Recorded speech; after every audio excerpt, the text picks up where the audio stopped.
Thanks to the editors of Whirlybird Anthology and for all you coming out, and it's really an honor to be included among all these distinguished Kansas City writers. I'm going to read, I grew up in Nebraska, and so I thought I'd read a kind of Nebraska poem, which is called Starkweather. Some of you may recognize the name.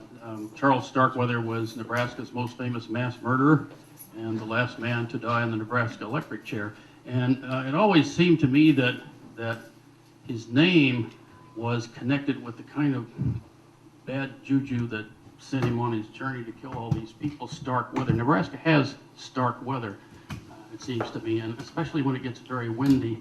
And there's something about the wind that keeps blowing incessantly that kind of like drives you out of your skull. And if you're not well nailed down, you're in trouble, or other people are in trouble, I guess. So this is called Stark Weather. On the Great Plains in March, the wind blows for days. Gutter pipes vibrate. Shingles flap. Things begin to come loose. Once they found old Miss Purdy wandering at midnight on US 40, her nightgown billowing over her spindly blue-gray thighs. It took 3 deputies to hold her down till the doctor arrived. On the Great Plains in March, the dry elm scrapes at an upstairs window. Dust devils swirl and disperse across the wide, empty fields. And a pistol shot sounds no louder than a screen door slapping on a porch. And for my second poem, I would like to, it's not my second poem actually, it's the wonderful poem by Bill Hickok, who has a lot to do with the writer's place existence and carrying on, and Bill is carrying on, in, it seems to me, in heroic manner if you've seen him lately. He's got things very tough, and he is, it just doesn't seem to impair his spirit whatsoever. So this is a Bill Hickok poem entitled Taboo. Back then, nobody had tattoos except sailors and drunks. I was both. Blessed by the sea and battered by rum. You will get no apologies from me. I kept the mainsail on course. I did my job. My word was true. And I kept the wind out of my mouth. A taciturn man, they said, without a sextant to my brain or a compass to my heart. Tattoos are popular now. Tramp stamp, trailer trash, Muscle Beach, under the wing, heartfelt, and ginger snacks, snakes. Take me home, banana boat. My tattoo is an anchor on my chest that is sunk to the bottom of the sea. Time for a new tattoo, a new irrevocable contract, more sure than marriage, less sure than death. Who can forget his mom, his first love? Pardon me. The rose, the viper, and the twist of permanence. Not I, sir. They're always with me. For myself, I will take a single unguarded musical note to sing my song. I will place it on the back of my wrinkled hand and cast my anchor to an outgoing tide.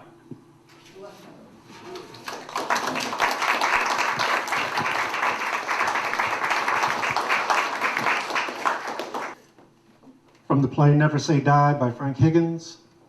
A team of young minor league baseball players are in a cheap locker room. So cheap there are no lockers, just pegs for their clothes.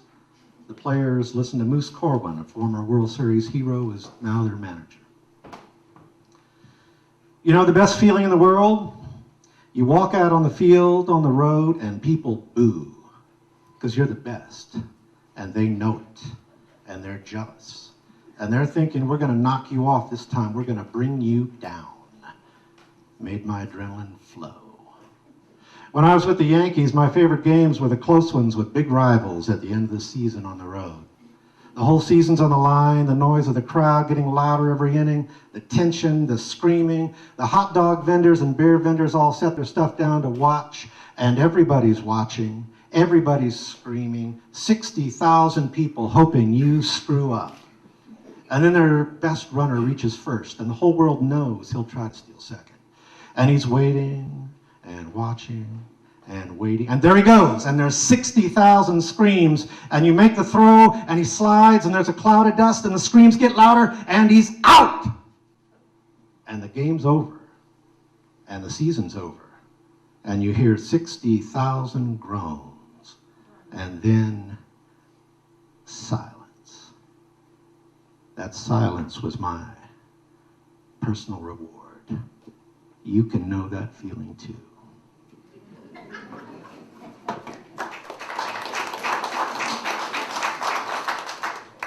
American History, popular version by Mbembe Milton Smith.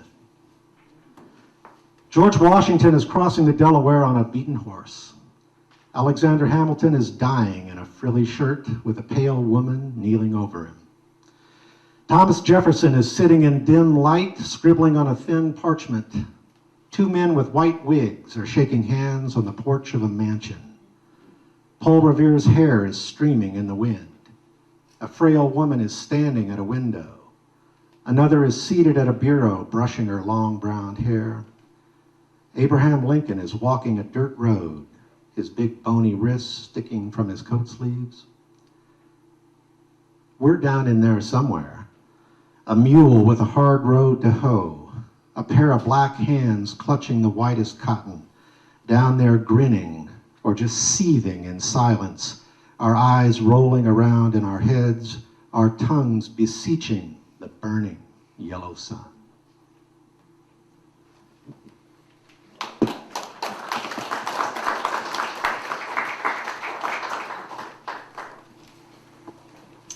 I'm Catherine Anderson, and I'm going to read Midwifery. Story is, she had black eyes and crackling hair, once drove a fat pickup through national woods and got jailed. But smart, that one. Did her midwifery off country roads, far from the law. Times she'd be on the road for weeks, up at dawn, windshield lit pink, tarmac pulsing like a brainwave.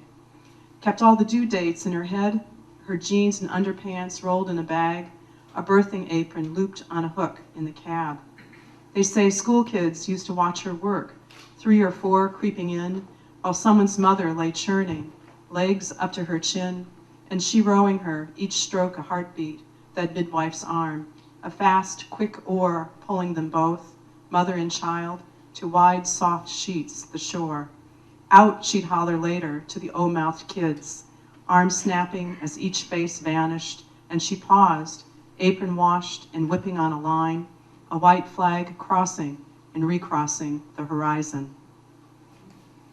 And next I'll read a poem by Deborah Linton, and the title is Mannington, West Virginia, November 23rd, 1968, AP.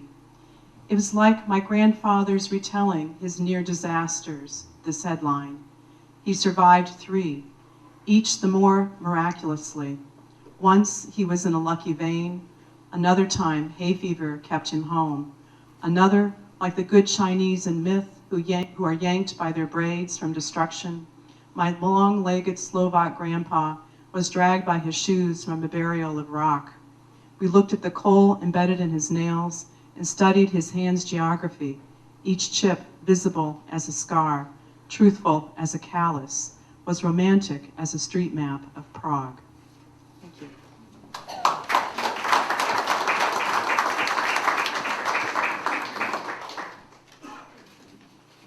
My name is Alan Proctor. Old Highway 9. The old man leans against his spade, handle digging at the buckle on his overalls.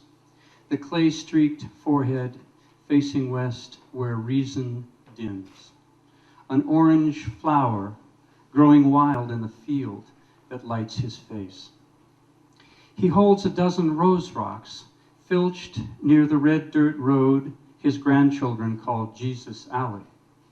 and behind him the farmhouse slumps in a coma of brittle scrub oak and shade. A Conoco sign competes patiently. The gas pumps shoulder their watch. The glow fades. And then the veil ignites his heart. He will plant the stones now in rows along the highway, his body humming through the dark. And 2 poems by Ernest Hemingway. Schwarzwald. As white hairs in a silver fox's skin, the birches lie against the dark pine hill. They're talking German in the compartment. Now we're winding up through tunnels, puffing, dark valleys, noisy rivered, rock-filled, barred with white. Heavy-browed houses, green fields, frosted with hop poles, a flock of geese along the road. I knew a gypsy once who said he hoped to die here. Champ de honneur.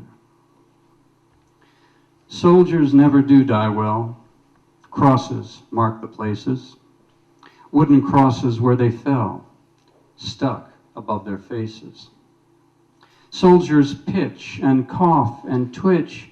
All the world roars red and black. Soldiers smother in a ditch, choking through the whole attack.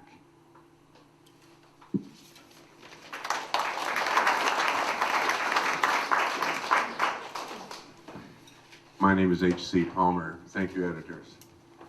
Counting Boys in a Truck. Phuc Vinh, Vietnam, 1965. The big deuce and a half skids to a stop near a row of rubber trees inside our Michelin plantation camp. In the cargo bed, a tangle of arms and legs, yellow roots torn from their sandy red soil. We unload 34 bodies side by side, display 14 AK-47s, 8 bandoliers of 7.62 ammo, and 2 60-millimeter mortars in front of the dead. The captain invites the press, inspects his night's work. Some in loincloths, Viet Cong. Some in black shirts, Viet Cong. Some naked and without pubic hair, Viet Cong. I take shots with my 35 millimeter. The old slides are cached inside my footlocker in a corner of my basement, with 3 sets of jungle fatigues, 1 pair of boots, my dog tags, 5 punji stakes, 1 Montagnard's brass bracelet, 1 lock of raven black hair, and 1 sculpted ivory Bengal tiger I hustled from an old man on Tudo Street. Thank you.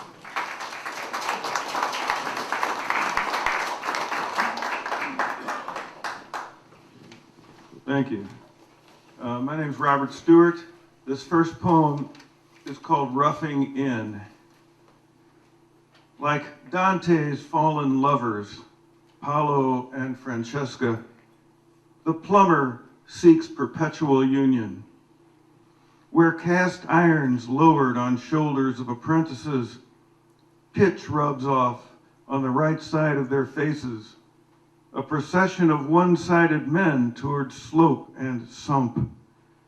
Below slightest wind, the plumber cradles a chalice of hot lead, the outward sign of yellow smoke spreading.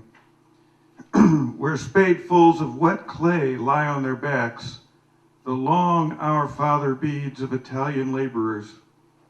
Water lapses into a single way of life, spiraling into circles of good works and waste. where the life of this world cures under concrete. Epistles invulgate the cloistered credo of disposal and redemption. The next poem is by Philip Miller, whom we all knew as just Phil Miller. It's called The Other.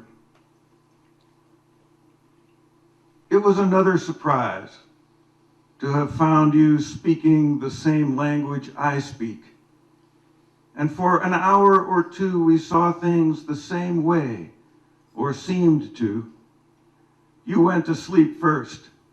I watched you, your breathing interrupted by little fits of dreaming in that other country I fell into soon after. And if we dreamed each other, each of us was another, two others, having a few hours together before falling apart into other landscapes.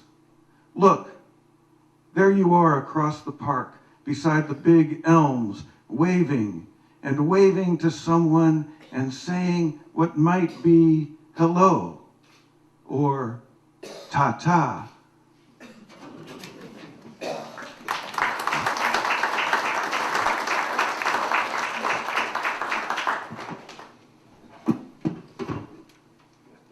It's hard for these shorties. My name is Maryfrances Wagoner, and this first poem is called In the Same Place. I miss the man 4 tables over, sitting alone, tapping his glass. I miss the man waiting with notebook in the class I never took. I turned too late to the man in the gallery, admiring the same painting. The man leaving the filling station, his suit coat over his empty seat. I miss the man jogging the footpath an hour before I arrive. The man 4 up in the theater, 3 aisles over in the grocery. I miss the man standing in his own backyard, looking at the same April stars, thinking about the woman who took the other elevator. Tonight, when we turn alone in our beds, the invisible one is half asleep on our pillows. We feel the breath of the other. For a moment, our fingertips touch. And this one is called Ragazza. Ragazza means young girl. A good Italian woman will cover her dust-free house with crochet doilies, bear dark-eyed sons, know what to do with artichokes and chickpeas. Her floors will shine. She will serve tender bruschellini in her perfect sauce, make her own cannoli shells, make biscotti for every wedding. Supper will be hot at 6 o'clock. She will always wear dresses. She will not balance the checkbook. He can doze behind the paper when she washes dishes. Because she will never leave him, he will forgive her bulging thighs. Because he will never leave her, she won't notice unfamiliar stains. Italian men always know ragazzi who work the fields in Bavonia. For airfare, one will come.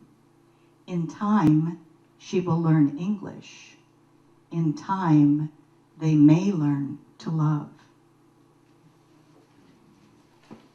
And then this is my favorite poem by James Tate, The Blue Booby.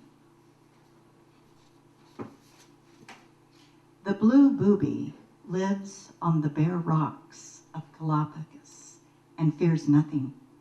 It is a simple life. They live on fish, and there are few predators. Also, the males do not make fools of themselves, chasing after the young ladies. Rather, they gather the blue objects of the world and construct them, from them a nest, an occasional gulawa package, a string of beads, a piece of cloth from a sailor suit. This replaces the need for dazzling plumage. In fact, in the past 50 million years, the male has grown considerably duller, nor can he sing well. The female, though, asks little of him. The blue satisfies her completely, has a magical effect on her. When she returns from her day of gossip and shopping, she sees he has found her a new shred of blue foil. For this, she rewards him with her dark body. The stars turn slowly in the blue foil beside them, like the eyes of a mild savior.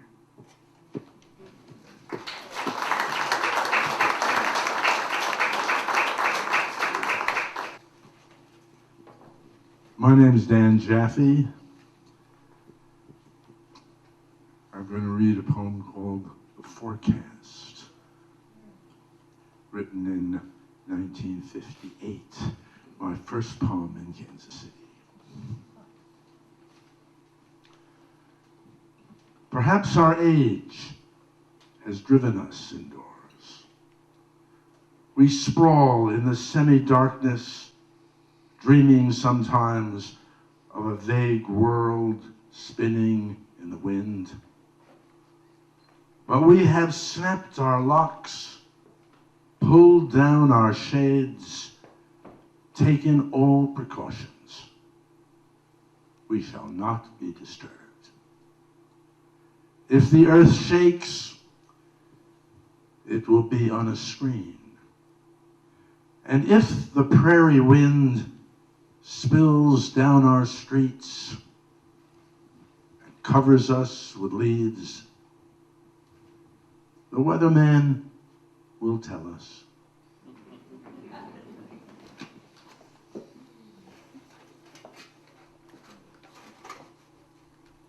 This one is called Looking for the Foreman. Over their shoulders, the workmen look for the foreman, for his black car touring the site. Between truckloads of earth and rock, they lounge in a paradise of shade, sip from thermoses and bottles stashed by the side of the road. All day, they carry the sun on their backs, deflect it with hats, look down into their shadows as if into deep lakes of themselves. Between scoops, they lean on shovels, brick by brick, board by board, their work collects, slowly, a labor of seasons, a long history of burdens and hammers, of many measures, of hauling and shoving, of waiting for something to fit, something to fall. When done is done, they collect their checks, dream of some big payoff, far from the job.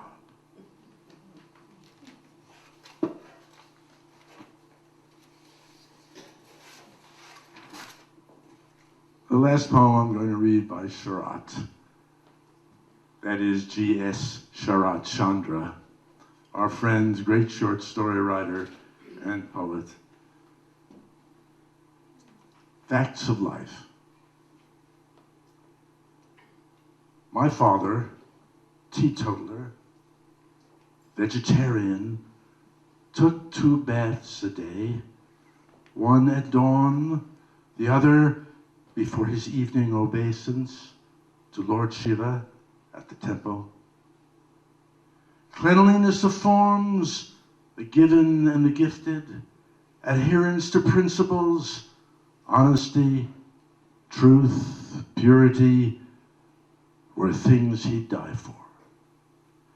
Yet he died of a malignancy whose virtue was pillage, whose forms spread from viscera to vision, from body to soul. Now he who loved roses lies buried within limits of his caste cemetery by the river Kabini, where the banyans sway, where transients and pilgrims come to celebrate Shiva's victory over one demon or another.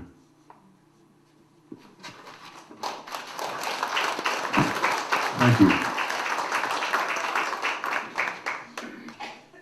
Hello, my name is Janet Banks, and I'm reading my poem, Swagalicious. A natural swing, a flow of his arm, a drag of his foot with a smooth move, groove scratching the concrete while stepping to a beat in his head, whether in public or at home. The swag is stuck like skin or hair that stands on end when a cold wind blows. He doesn't even know he has the walk. It's a too hip for the room kind of walk. He is humble, but he can keep it under control. His style is charismatic as he blows your mind.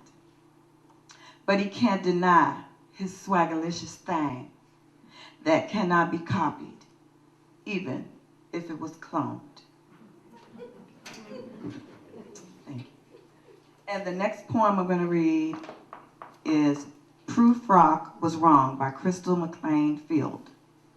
Cecilia is resigned that another man will leave her to be free to love all women. I know she thinks if she's beautiful, how come she's alone? I have Greg who loves me, even though he knows me. I take it in, feel very solid, very lucky, and then fall in love with a Persian whose dark eyes light up when I enter a room. And Cecilia leaves call for another Potter whose blue eyes light up when she enters a room. What we have here is a series of eyes lighting up in a room. Proof Rock was wrong. This is the way the women come and go. They never mentioned Michelangelo.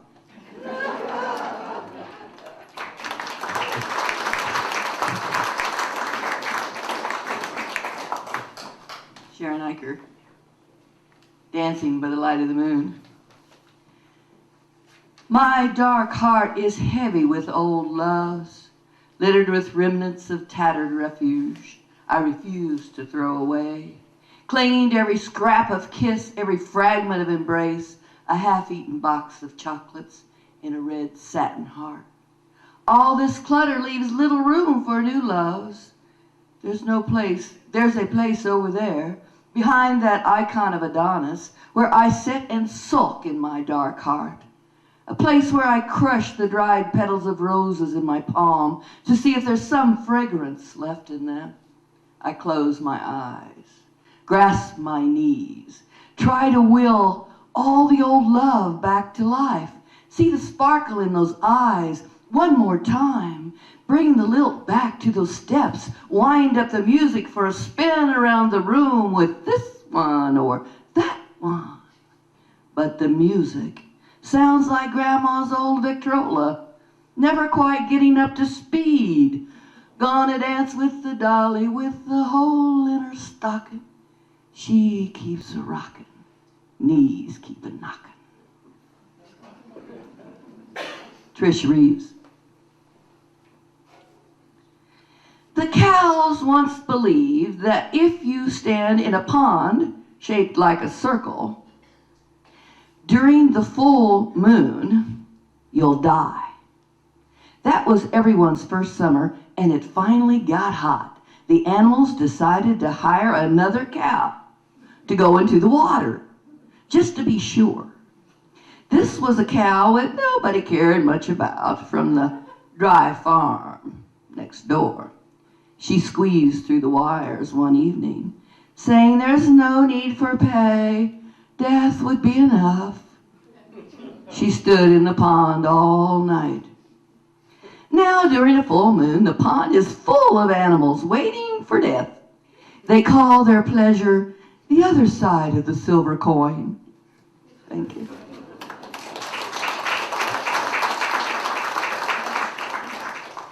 Ellery Tennille, Elephant Nageur. The cameraman shoots up at the feet of elephants swimming by. On their faces, joy and surprise that the burden of gravity has been lifted. Their trunks curl upward, snorkeling air and waving hallelujah like a gospel choir. The program is in French, but no translation is needed, nor could any language explain why they'd obey the command to come ashore. Leslie Ullman, 1945. My parents were married the year Europe cheered and returned to the wreckage of her cities. No hint of me beneath my mother's flowered silk, the jaunty shoulders. That dress lived for tea dancing and long nights on the town, officers on leave. The muted brass of big bands oozing caramel as the sea beyond Manhattan soaked up ash and the rumbling of the last trains. By the time I was born, Europe was patched with old brick, and my father's navy whites hung in darkness, our nation quiet at its borders. Every night at 6, this family of 4 sat down to dinner and smiled through white teeth like TV people, while the dog, who didn't know better, stalked other dogs in neighbors' yards. By the time I was born, the schmaltzy music had faded away. Everyone slept 8 hours a night. I came into the world without a single memory.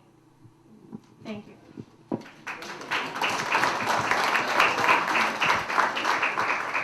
The name of this poem by Kevin Ravis is Last Night at the Blue Room.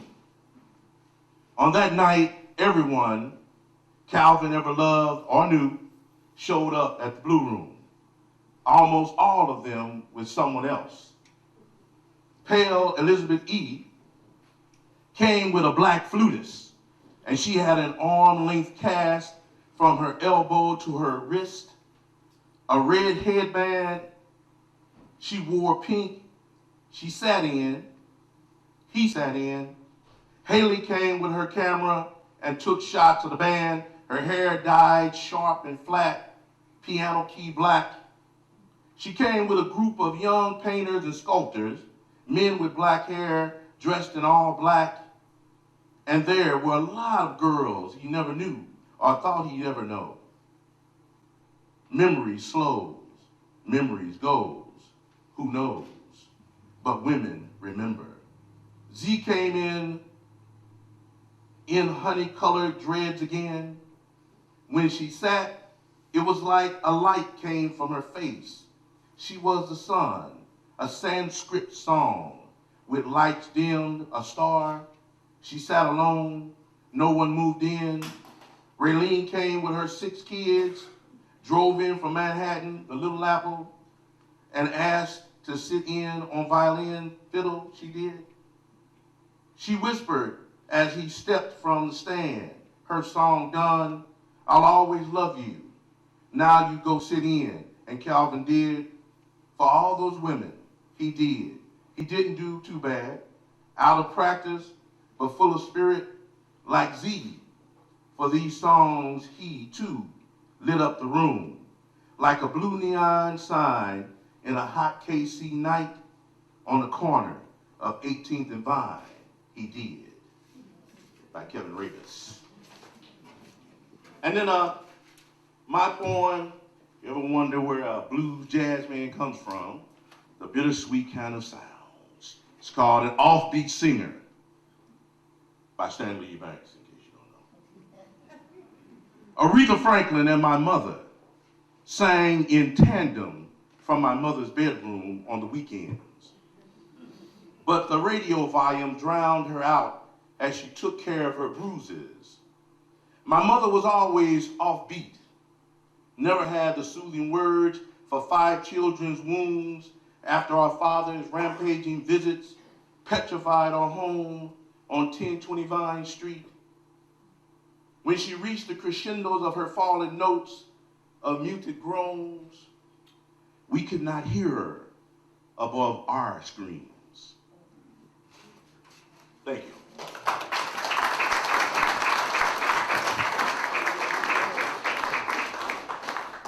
She says it has always been a blues town, even when it was a jazz town, but she's wrong. It's a food town. Because I can't choose between costillas and chile verde up on Summit or samosas piping hot on Lexington, scalding pho in the market, dumplings on 39th Street, chicken spadini on 5th, or heroes, falafel and pizza at the curve.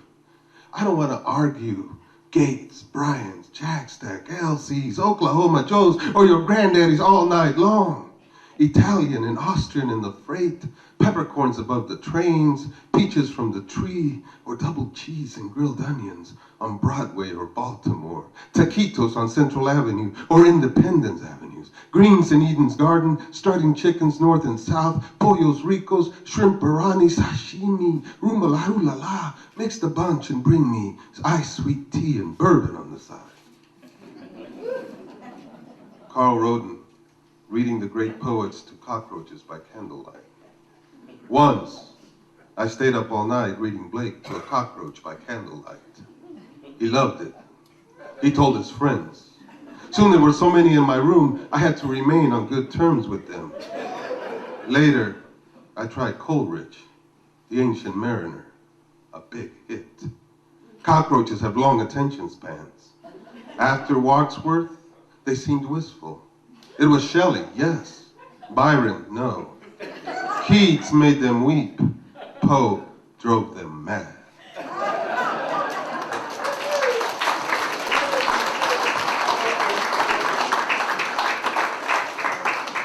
My name is Sylvia Kofler. The Red Sofa.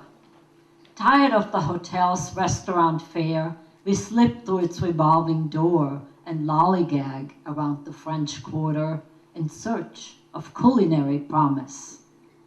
We linger in front of a furnishing storefront, admire the sleek design of a curvy red sofa.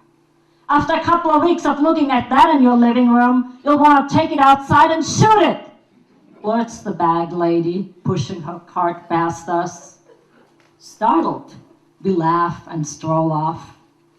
Today, looking back on my rent sofa, the middle-aged bag lady plops down next to me and warns about summer's curvy French Quarter al fresco feasts.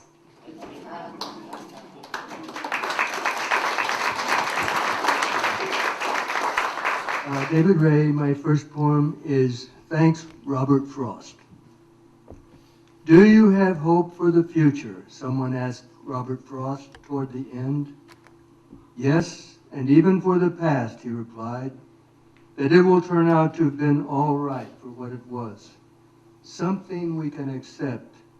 Mistakes made by the selves we had to be, not able to be, perhaps what we wished. Or what, looking back half the time, it seems, we could so easily have been, or ought. The future, yes, and even for the past, that it will become something we can bear.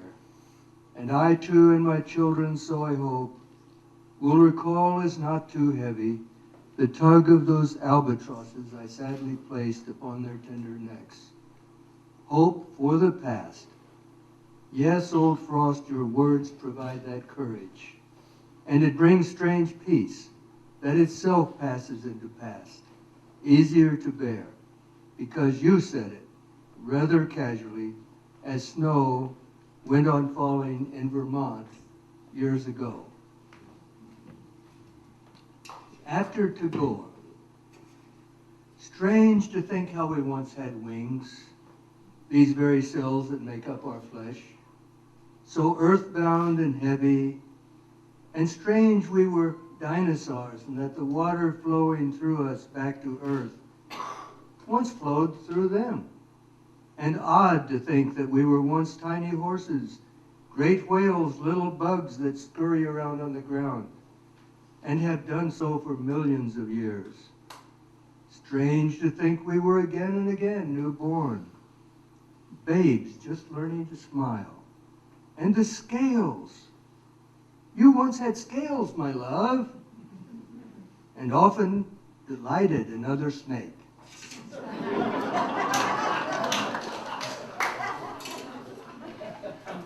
And this poem is by Robert C. Jones, and it's called Wood Carver. You look for grain and texture like walnut or this piece of quartered oak, not sapwood, mind you. Heartwood is what you want. You can tell by the darker color. And it needs to season, soaking in running water's best, right after it's been cut. Then you dry it out with wood smoke like the old carvers did. There's pieces in English churches must be 500 years old. Still sweet and solid, took time, still takes time, if you want to do it right.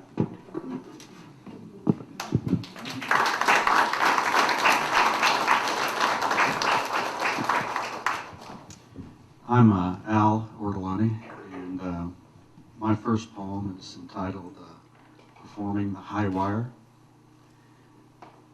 a poem of my father's, a story of my father's. Before Easter, a teacher sent you to the office where the lady from the Children's Fund presented you with a brown package of clothes. Walking back to the classroom, you hid the embarrassment of carrying your new start in a meat wrapper. You learned early that a joke at your own expense put you in command of effacement. As class clown, you assumed a persona, the package like a chair on the tip of your nose, tight-roping an imaginary high wire to your desk. You swayed above the eyes of your classmates, teetering like nothing mattered but the circus. And then a poem by my good friend Tina Hacker, Where the Chips Fall. This might be worth some money now. My uncle shows me a tattered black case. It's unassuming, small, but nestled inside. 6 pristine rows of poker chips stamped with dark brown swastikas wait for a game. Found them in a dresser that came with the house. As my uncle pours a row into my hands, I see shadowy soldiers flinging chips onto a table. I smell sweat and cigarette ash, hear the clatter of chips slapping against one another, clack, clack, clack, like train wheels pulsing on rails, like shells falling from guns. Stacks of chips reward the players. Straight, capture a family from the ghetto, grandparents, parents, new baby boy. 3 of a kind, beat 2 pair, hurl twin brothers to the ground. Flush, crush 5 rabbis wearing black yarmulkes, then stack your winnings into mounds. Clenching a chip in my fist, I feel the coolness of its surface, the heat of the swastika, a snarl of lines. 6 rows of chips, idle for decades, lying forgotten, their value rising as the players who used them pass out of sight. 6 rows, ready for a new game.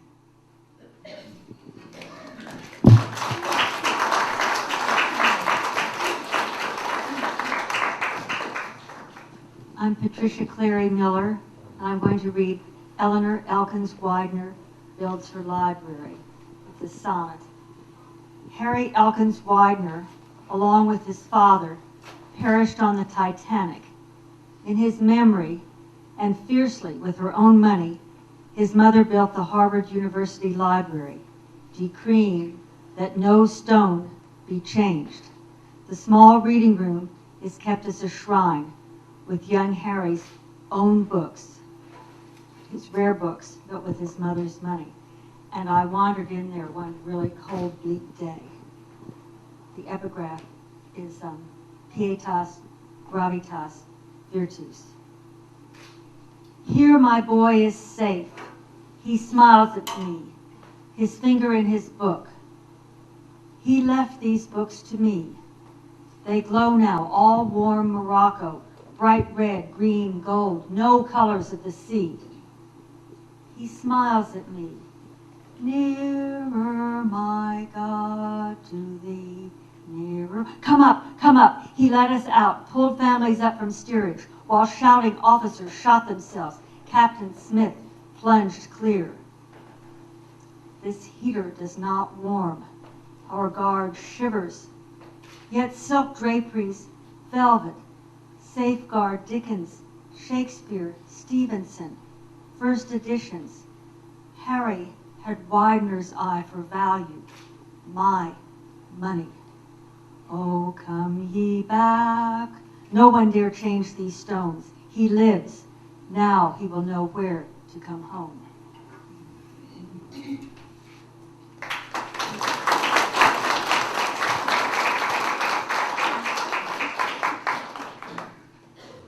My name is Jan Duncan O'Neill, and this is my poem, Requiem for a Prodigal Daughter. She went on a protest march inside her head, juggled arguments, pretended to be a clay mug when she was Hamlin, made us warm, filled whenever she smiled, but kept spilling out, losing parts of herself. The brilliant cut of her mind grew cloudy. She buttoned her old wool coat against 2 decades of Minnesota winter. January, she could not brave another morning. I'd like to think she was composing letters to cheer us up when she fell asleep, left empty envelopes behind, no forwarding address. This is a poem by Elizabeth Rowe entitled Kitt Peak Observatory. A mountaintop of telescopes in the desert, hovering above an ancient ocean floor. The 4 meters sparkles in the sun. We walk past signs that say, quiet please, day sleepers, for astronomers collect their stars by night. The best part for me was searching space. The best part for you was my breath on your hand as you held it to my face to shield my eyes from the blazing sun. Thank you.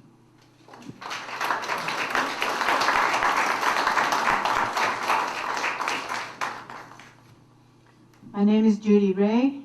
I'd like to read you first a poem by Gloria Vando called My 90-Year-Old Father and My Husband Discuss Their Trips to the Moon. For Bill.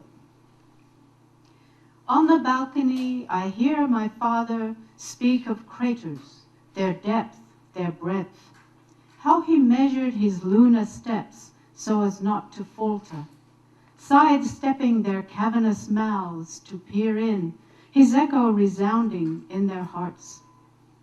He was on the moon's good side, the one that smiles and on occasion winks at Earth.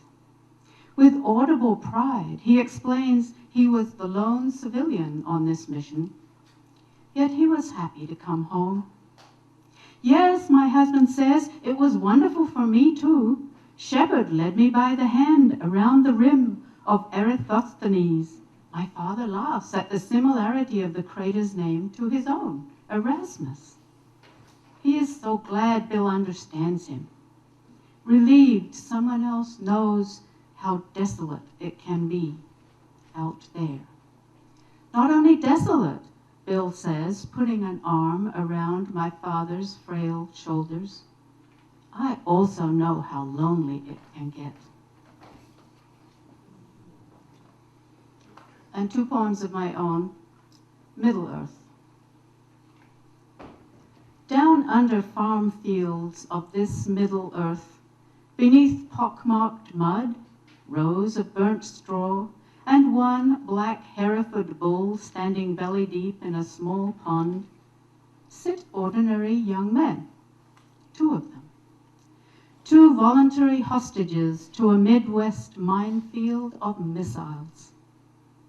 These clean-cut young men are programmed to turn together upon command 2 keys in a red metal box, just as the computer is programmed to give them that brief command for Armageddon. But now our helpless trust must rest with just one young man, George, who expects one day to have to turn that key. He has to be careful, calm, and conscientious. His buddy, after all, has just been court-martialed for turning a submachine gun on a dog.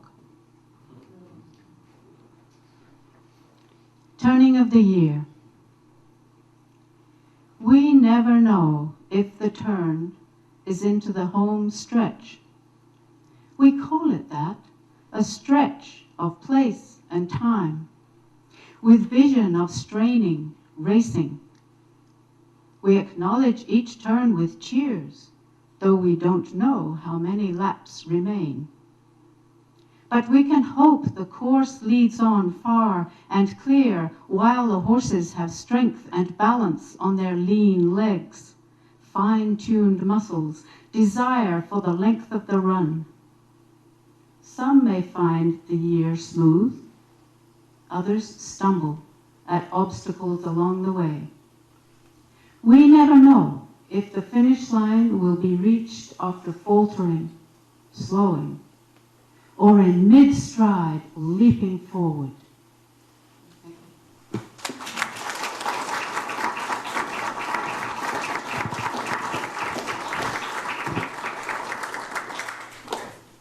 I'm Vernon Rowe. I'm going to read one poem. It's after Robert Frost's poem, The Grindstone. Having 2 legs and a mind of my own, I waddled my way into this world, ridden by a monkey of art. I've ground out tunes with creaking joints, racing flock, trading poems for pieces of heart. And for what? For the unmistakable mist in the eye, the catch of a breath, a sigh, tremulous voice, the hint of a smile. Thank you. Thank you for coming.